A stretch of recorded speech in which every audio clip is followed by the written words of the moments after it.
निरागस प्रेम भाग 3. रोहन पूर्णपणे तुटून गेला होता. घरात एकटाच बसून तो गौरीची चिठ्ठी पुन्हा पुन्हा वाचत होता. प्रत्येक शब्द त्याच्या मनाला टोचत होता. घरात भयानक शांतता होती.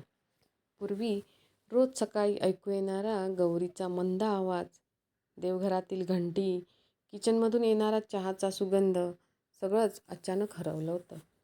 रोहन हळूहळू किचनमध्ये गेला. टेबलवर अजूनही गौरीने ठेवलेला डब्बा होता. फ्रीजवर तिच्या हाताने लिहिलेली छोटी चिठ्ठी चिटकवलेली होती.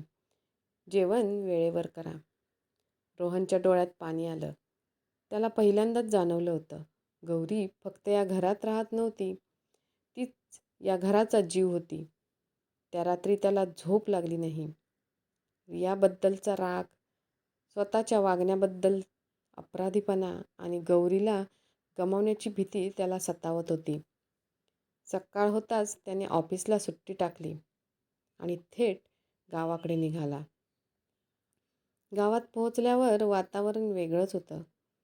शांत रस्ते, मातीचा सुगंध आणि प्रत्येकाच्या नजरेत रोहनबद्दल नाराजी. गौरीच्या घरासमोर गाडी थांबवताच त्याला जोरजोरात धडधडू लागलं. दारात गौरीचे वडील बसले होते. रोहनला पाहताच त्यांच्या चेहऱ्यावरचा राग स्पष्ट दिसत होता. कशासाठी आलात आत्ता? त्यांनी कठोर आवाजात विचारलं. रोहनने मान खाली घातली. काका, माझी खूप मोठी चूक झाली. मला फक्त एकदा गौरीशी बोलायचं आहे. तेवढ्यात आतून गौरी बाहेर आली. साधा ड्रेस, डोळ्यांखाली काळी वर्तुळं, पण चेहऱ्यावर शांतपणा होता. काही क्षण दोघं फक्त एकमेकांकडे पाहत राहिले. रोहन हळू आवाजात म्हणाला, गौरी, मला माफ कर. गौरीच्या डोळ्यात वेदना होत्या. माफी मागणं सोपं असतं रोहन, पण तुटलेला विश्वास परत जोडणं खूप कठीण असतं. रोहनचे डोळे भरून आले. मी खरंच बदललो आहे गौरी. मला आता समजलं तू माझ्यासाठी किती महत्त्वाची आहेस. गौरी हसली, पण त्या हास्यात दुःख होतं. जेव्हा मी तुमच्यासोबत होते तेव्हा माझी किंमत कधी जाणवली नाही. आता अचानक एवढं प्रेम कसं काय जागं झालं? रोहनकडे उत्तर नव्हतं. तेवढ्यात अचानक जोराचा वारा सुरू झाला. आकाश काळं झालं आणि काही क्षणात मुसळधार पाऊस सुरू झाला. गौरीची आई घाबरून बाहेर आली. गौरी, अमोल अजून शेतातून परत आलाच नाही. सगळ्यांच्या चेहऱ्यावर भीती पसरली. गौरी घाबरली. आई, सकाळी तो नदीकडच्या शेतात गेला होता. रोहन एक क्षणही न थांबता म्हणाला, मी त्याला शोधून आणतो. तो लगेच पावसात धावत निघाला. चिखल, अंधार आणि जोराचा पाऊस, पण रोहन थांबत नव्हता. काही अंतरावर त्याला अमोलचा आवाज ऐकू आला. दादा, वाचवा. अमोलचा पाय चिखलात अडकला होता आणि पाण्याचा प्रवाह वाढत होता. रोहनने कसाबसा त्याचा हात पकडला आणि त्याला पूर्ण ताकद लावून त्याला बाहेर काढलं. दोघं पूर्ण भिजलेले घरी परत आले. गौरीने अमोलला सुरक्षित पाहताच तिच्या डोळ्यात अश्रू आले.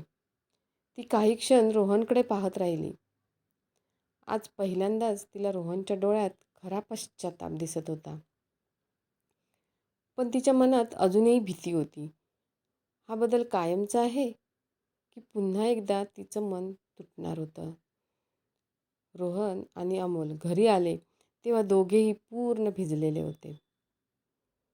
गौरी धावतच अमोलजवळ गेली. तुला काही लागलं नाही ना? ती घाबरून म्हणाली. मी ठीक आहे ताई, अमोल दमलेल्या आवाजात म्हणाला. गौरीच्या आईने लगेच टॉवेल आणला. घरात सगळ्यांच्या चेहऱ्यावर काळजी होती. रोहन मात्र शांत उभा होता. त्याचे कपडे चिखलाने भरलेले होते. हातालाही खरचटलं होतं. गौरीची नजर त्याच्या जखमेवर गेली. हाताला लागलंय ती नकळत बोलून गेली. रोहन हसला. काही नाही, अमोल ठीक आहे ना? बस. त्याच्या या वागण्याचं गौरीला नवल वाटलं होतं. हा तोच रोहन होता का, जो काही दिवसांपूर्वी तिच्या भावनांकडे दुर्लक्ष करत होता? रात्र झाली. तसे सगळे झोपायला गेले. पण गौरीला झोप येत नव्हती. ती अंगणात येऊन बसली. पावसानंतर मातीचा सुगंध हवेत पसरला होता. थोड्या वेळाने रोहनही तिथे आला. दोघांमध्ये काही क्षण शांतता होती. रोहन हळू आवाजात म्हणाला, तू माझ्याशी बोलणं सुद्धा टाळतेस. इतका वाईट आहे का मी? गौरीने त्याच्याकडे पाहिलं. वाईट नाही, पण तुमच्यामुळे खूप दुखावले गेले आहे मी. रोहनने मान खाली घातली. माहिती आहे, आणि कदाचित मी त्या लायकीचाही नाही तुम्हाला माफ करावंस.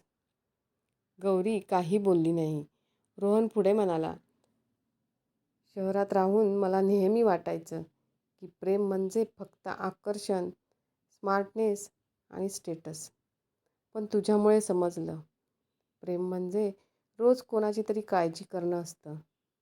गौरीच्या डोळ्यात पाणी आलं, पण यावेळी ती रडली नाही.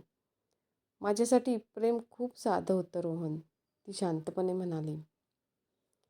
दिवसभरानंतर तुम्ही 2 मिनिटं माझ्याशी मनापासून बोलावं एवढंच हवं होतं. रोहनच्या डोळ्यात अपराधीपणा स्पष्ट दिसत होता.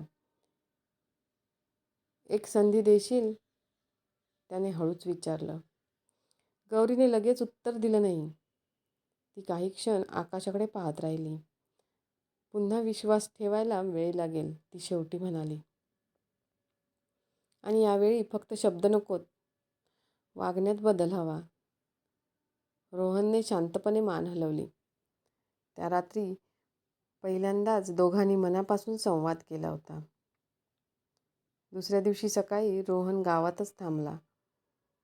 तो अमोलसोबत शेतात गेला. गौरीच्या वडिलांना कामात मदत करू लागला.